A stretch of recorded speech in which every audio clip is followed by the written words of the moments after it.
নৈহাটির প্রাক্তন তৃণমূল বিধায়ক গ্রেফতার। প্রাক্তন তৃণমূল বিধায়ক সনদ দে এবার পুলিশের জালে। তার বিরুদ্ধে একাধিক অভিযোগ রয়েছে। কোন কোন অভিযোগের ভিত্তিতে গ্রেফতার? কারণ কয়েকদিন আগে তার বাড়িতে পুলিশি তল্লাশি অবধি চলে। রাতে দত্তপুকুর থেকে গ্রেফতার করা হয় প্রাক্তন তৃণমূল বিধায়ককে। শুধু তাই নয়, প্রাক্তন তৃণমূল বিধায়ককে চোর চোর স্লোগানও দেওয়া হয়। কিন্তু কি কি অভিযোগ রয়েছে তার বিরুদ্ধে, কোন কোন অভিযোগের ভিত্তিতে তাকে গ্রেফতার করা হলো?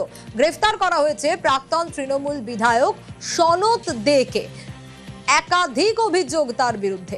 কয়েকদিন আগে তার বাড়িতে পুলিশি তল্লাশিও চলে, আর গতকাল রাতে দত্তপুকুর থেকে তাকে গ্রেফতার করা হয়। প্রাক্তন তৃণমূল বিধায়ককে চোর চোর স্লোগানও দেওয়া হয়। আজ সে ছবিও ধরা পড়ে।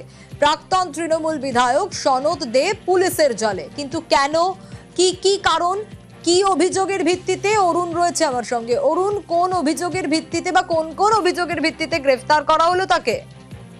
দেখো, এই সনদদের বিরুদ্ধে দীর্ঘ অভিযোগ রয়েছে। কারণ তিনি এলাকায় তোলাবাজি, গুন্ডামো থেকে শুরু করে মারধর, ফ্ল্যাট দখল নেওয়া, সমস্ত কিছু তার অভিযোগ রয়েছে। সে মাত্র 1.5 বছর বিধায়ক ছিল উপনির্বাচনে জিতে। তারপর পরের বার সে ইলেকশনে হেরে যায়। কিন্তু এই 1.5 বছরে সামান্য একজন অ্যাম্বুলেন্স চালক কি করে এত সম্পত্তির মালিক হলো, এই নিয়ে কিন্তু প্রশ্ন উঠেছে। এই ঘটনায় তাকে প্রথমে একবার তার অফিস থেকে সে কাগজপত্র নিয়ে পালিয়ে যায়, কিন্তু সে যাওয়ার সময় তাকে ডিম ছোড়া হয়। এরপর থেকে গা ঢাকা দিয়েছিল। তো আজকে সকালবেলায় তাকে একটা গোপন সূত্রে খবর পেয়ে তাকে গ্রেপ্তার করা হয় এবং তাকে ব্যারাকপুর আদালতে পাঠানো হয়েছে। তার বিরুদ্ধে যে দুর্নীতির অভিযোগ রয়েছে সেই অভিযোগগুলো, এবং শুধু তাই নয়, এলাকার যিনি শ্রমমন্ত্রী রয়েছেন অর্জুন সিং, তিনি দাবি করেছেন যে তার বিরুদ্ধে বড় বড় অভিযোগ রয়েছে। শুধু ডাম্পার কেনা, লরি কেনা, পাথর সে কিছুতেই বাকি রাখে।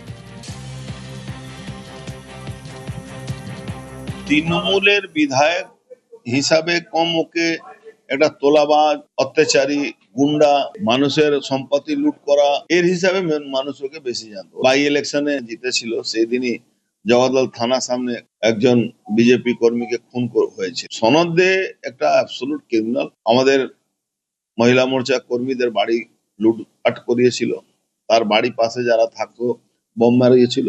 একটা অ্যাম্বুলেন্সের খালাসি ড্রাইভার কাজ করা লোক আজকে হাজার হাজার কোটি টাকা মালিক আছে। অভিষেক ব্যানার্জি যেরকম উইদাউট ইনভেস্টমেন্টে বিজনেস করতো, সেরকম ওরও উইদাউট ইনভেস্টমেন্টে বিজনেস ছিল। ওখানে বাস টার্মিনাস একটা হয়েছিল, সে বাস টার্মিনাসের মধ্যেই ওর পাথরবালি ব্যবসা চলত। শুধু চোর চোর বললে ওর বিজেপি কর্মীদের শান্তি পাবে না, আমি যতটুকু বুঝি। ওর সঠিক ওষুধ দেওয়া দরকার আছে।